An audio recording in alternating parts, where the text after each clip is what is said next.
Hey, what's up, friends? I'm a little bit tired. I did 4 hours in Atlanta traffic, but here we are. And I have not really reacted to Rick Beato, but I've watched so many of his videos. Obviously, a powerhouse on YouTube, and his videos they're one of a kind. He's really carved out a space for himself. Recently, his interview with Yngwie and the one where they tested guitar strings, gauges, make sure my mic's on. He constantly delivers just a super amazing amount of value. And obviously, right, the critique would be is that I'm just stealing right now. Like, he put the work in and I'm stealing.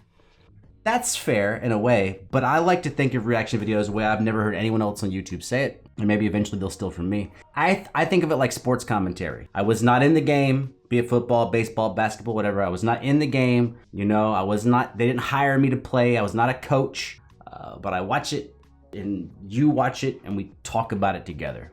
That's how I think of reaction videos in a way that makes sense to me. Otherwise, they just seem really weird. But think about football, right? Like, you already saw the game, and now somebody else who saw the same game you saw is now gonna talk about the game that you saw, and now you all gonna just like talk about it. So this video is short enough that I think we can have a good time. I have not seen this idiotic top 250 guitar players list. In fact, I didn't know it was that big. I would have guessed 100. I did see a headline or so, I'm thinking like a week ago, of someone who was left out the list. I don't even remember. But Rick, I'm sure Rick is gonna like get straight into it, which I did not do yet. I try to talk fast so we can get to the meat and potatoes, so let's go. Meat and potatoes, fuck Atlanta traffic. Guitar lists are kind of stupid, but let's check them out. I've been asked about this Rolling Stone top 250 guitarist list for the past couple weeks. Everybody wants me to react to this. Instead of arguing right off the bat about who's on the list that shouldn't be on the list, why don't we talk about who's not on the list? Not some of the absurd things that are on there. Just to give a little background in Rolling Stone, Nirvana was one of their darlings. They were on the cover a million times. You guys know I love Nirvana. Yeah. When Nirvana was first reviewed on Nevermind, they got 3 out of 5 stars. A dramatic mix of sizzling power chords, manic energy, and sonic restraint. Nirvana erects sturdy melodic structures, sing-along hard rock as defined. Sonic restraint? That's the complete opposite of Nirvana. They got 3 out of 5 stars. A dramatic mix of sizzling power chords, manic energy, and sonic restraint. Nirvana erects sturdy melodic structures, sing-along hard rock as defined by groups like Replacements, Pixies, and Sonic Youth, but then attacks them with frenzied, screaming guitar havoc. Too often, underground bands squander their spunk on records they're not ready to make, and then burn out their energy and inspiration with uphill touring. What's that have to do with the record? Nevermind finds Nirvana at a crossroads. Scrappy garageland warriors setting their sights on a land of giants. Dude, maybe this is what happens like post-college. This sounds like someone who's like, I have a word limit. I have to make sure I get 300 words, and so 200 of it's complete bullshit. If you've ever written an essay the day before it's due, you know what I'm talking about. Now that needed to be re-reviewed, and they gave it 5 stars later on. They did a second review of it because it's so embarrassingly bad. Well, equally embarrassingly bad is this Rolling Stone guitar list of 250 guitarists. I can't even fathom that Andy Summers is at 250. He barely made it on there. Some of my friends are on there who haven't even been out on the scene for 10 years. And this is of all time. People have been playing electric guitars for 100 years. Some of these friends of mine who I dearly love, and I think they're phenomenal players, but they've not been around long enough to be on this list as far as I'm concerned. There's a bunch of indie rock on here where the people can barely play, even though I love their songs, but they can't even play. Okay, I already love, man, he's just real. He's 100% genuine. And so me as a guy who makes a lot of videos, and I've performed doing classical stuff, weddings. You don't care about a resume, but I do play. I got some credentials. You probably don't care, but I actually do play, and it's been a minute of doing this stuff. So what I think these lists are, which is why I didn't click the list. I haven't read it. I don't know anything about it. Yes, like 10 years ago, 15 years ago, I definitely read the whole top 100 guitarists of all time or whatever. But what I really think is the articles are structured, even though they're articles, they're structured like clickbait. So it's not the 250 greatest guitarists of all time. It's the 250 guitarists I can put on a list to make certain people love my list and certain people hate my list. And it's not at all intended to be a real list. It's just to make people want to talk about it, which is working right now. He's talking about it. I'm watching him talk about it. They can hardly form chords. Here's some of the people that are left off the list. George Benson is not on the list. George Benson, Give Me the Night, good funk song. George Benson, a killer jazz player. Killer. But I mean, jazz is not in style. He's very, very, very, very, very. I would put him on like a Mount Rushmore of jazz guitar players. Up there with Joe Pass and Wes Montgomery and Martino, whoever else you want to put up there, I've definitely put George Benson on that list. The people songs, but they can't even play. They can hardly form chords. Here's some of the people that are left off the list. George Benson is not on the list. One of the groovinest guitar players that I have ever heard. Thank you. It's not like he's not known. He had massive hit songs and is one of the most ridiculously great guitar players. Feel, chops, everything you want in a guitar player. As a matter of fact, I have a video that I have on my phone that I watch at least once every couple months of George Benson improvising just to remind myself how great somebody could be at the guitar. Hold on, I'm assuming you're a guitarist here, so I'm gonna take this off the rails. I watched an instructional video from George Benson. I've watched it numerous times, but something that blew my mind, it took me a minute to wrap my head around. Forgive me if you're well seasoned and you already know what I'm talking about. He said about soloing over imaginary chord progressions. It's like, what the fuck? What do you mean imaginary chord progressions? It took me like a little while to like get it, but you know, everything speeds up in time, so you guys probably already know all this, but when I was young, I had never heard of it. Is that when you're playing over a chord progression, if there are chord substitutions you could make, you can solo over the chord substitutions you could make, even though those chord substitutions are not in the progression. So you're actually improvising over imaginary chords. I'm telling you, if you don't know what I'm talking about, it will blow your mind once you get your mind around it. I mean, take like a steady vamp on one single chord. It's just whatever the one chord is. It's a minor chord, it's a major chord, whatever the one chord is. You can always go to 4 and come back, and you can go to 5 for a dominant and come back. So you could actually throw lines over a 4 chord or the dominant chord on top of your 1 chord as long as you get back real quick. And then of course your 1 could be substituted for 6 because 6 and 1 are so similar. Anyways, you see there's like a way you can really have a lot of fun with imaginary, soloing over imaginary chords. Just to remind myself how great somebody could be at the guitar. He's awesome. It's that astounding. Check this out. That might be from the same video.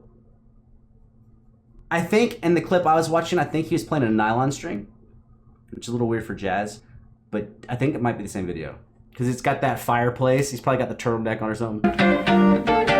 Check this out.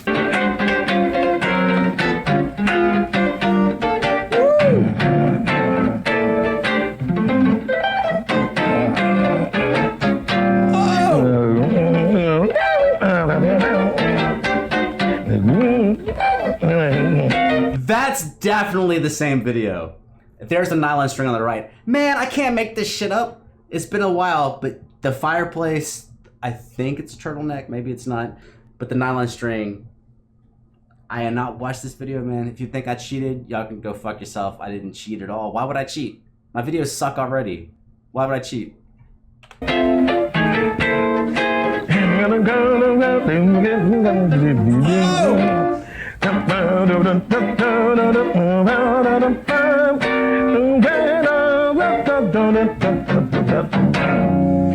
He's not on there. That's Oh, it's not a turtleneck. It's just a high collar with a chain. some of the most grooving chord playing, soloing, melodic playing. It's ridiculous. Al Di Meola, who I interviewed. Come on, one of the greatest fusion guitar players, acoustic guitar players, everything. Yngwie.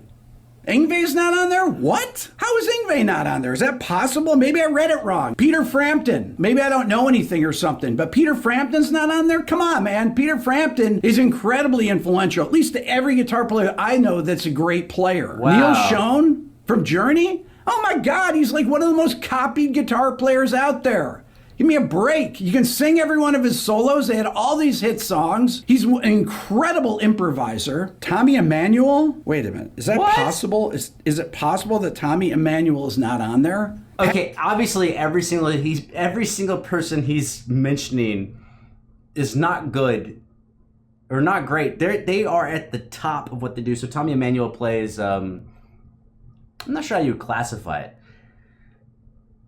I would call it acoustic classical because he's actually playing bass, chords, melody at the same time. I think he usually has a thumb pick, but absolutely just a colossal demon of a guitar player. Obviously, Yngwie brought the neoclassical thing. Yngwie didn't call it neoclassical. You can see that interview with him, but his shredding, completely different way. Neil Schon, Peter Frampton. Do you feel like, what is it? Do you feel like I do? I haven't heard in a while, but everybody knows it. Pat Metheny is 157. Possible that Tommy Emmanuel is not on there. Pat Metheny is 157. One of the most melodic guitar players, one of the greatest improvisers, 157. John McLaughlin, 72. You mean there's 71 people that are higher than John McLaughlin? Half the people he was their guitar teacher that are at the top of the... I'm actually kind of shocked that McLaughlin... people say it different ways, McLaughlin and McLaughlin. But anyways, I'm kind of shocked that he's at 72. Not that he doesn't deserve it, but with the other people not even on the list. It's like, you're just making it up. Maybe they just had ChatGPT like, make me a list. Now that I say that, if I was going to make a list of 250 people, ChatGPT would be the way to go. The list. McLaughlin, half the people he was their guitar teacher that are at the top of the list. Joe Pass. Okay, not only is Joe Pass the greatest solo guitar... Hold on, he didn't say where he's ranked. To me, Joe Pass is the #1 all-around jazz player. He doesn't have like the fusion because that's not the style he played.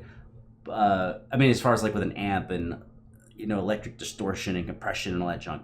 But I would say if I had to pick one single jazz guitarist that could do everything, it would be Joe Pass. It wouldn't be Wes Montgomery. It wouldn't be Django Reinhardt. It would be Joe Pass. Joe Pass, maybe you don't like him as much as some of the other jazz players, but a dude that has like a chamber, he's got a round for any situation, anything. Dude, Joe Pass, if you've never watched any of his instructionals, they're free on YouTube. You can go find them. That dude, he's on another planet. Even the virtuosos, I don't think are on the same planet as Joe Pass. Guitarist of all time, but he... Back up. Okay, not only is Joe Pass the greatest solo guitarist of all time, but he also had books that everyone learned from that is my age, that learned how to play guitar, that learned their first chords. You ever hear the cage system that every guitar player is hawking out there, every guitar teacher? Joe Pass invented the cage system. That was his whole way of playing. He had 1 million records out there. I guess Rolling Stone never heard any of the records that he did, including Virtuoso, the greatest solo guitar record ever that came out in 1973. They must have missed that. Antonio Carlos Jobim, I didn't see him on there. Oh. The father of bossa nova, one of the most important guitar players, stylistically, songwriters, everything. Antonio Carlos Jobim is not on there. Everybody copied him. Some of the people that are on there are so ridiculous. Yeah, it would be like, I don't actually know any of his fancy stuff, but like it would be like Girl from Ipanema. What chord would it be? Does it start with major 7 or minor 7? No.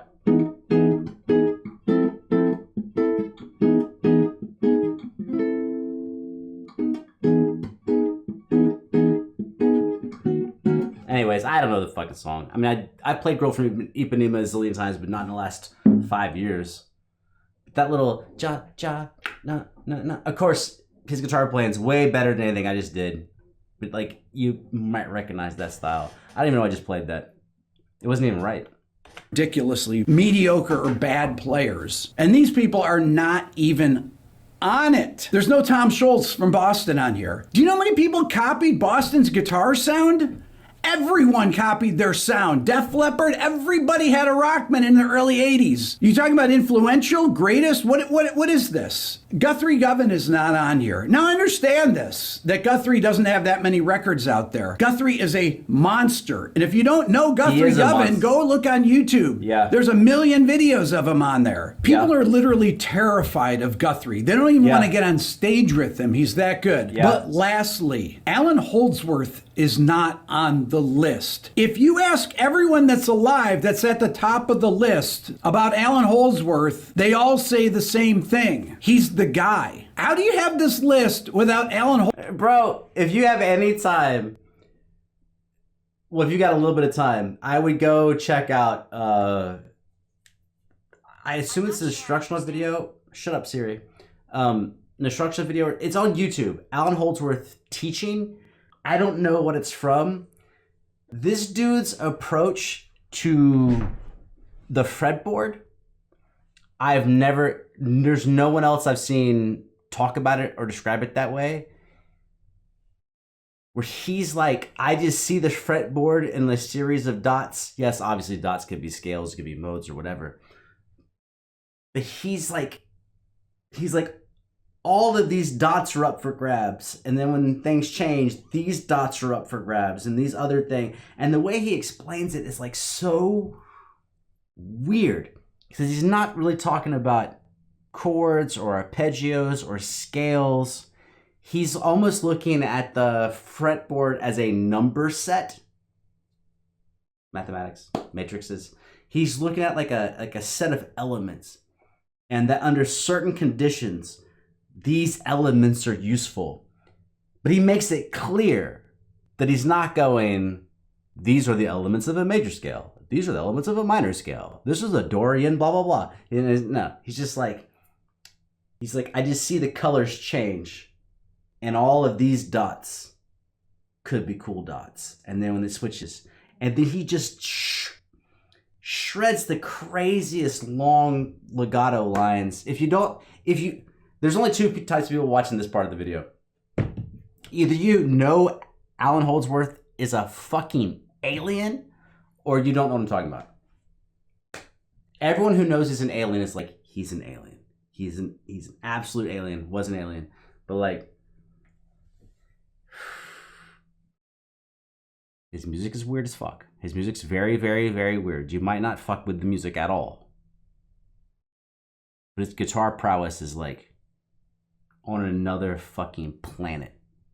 Holdsworth will say the same thing. He's the guy. How do you have this list without Alan Holdsworth? Neil Young, I love Neil Young as a songwriter. He's in there as a guitar player. He plays one-note solos. And they're not like B.B. King one-note solos that are grooving. He literally plays one-note solos. This list is terrible. It's a joke.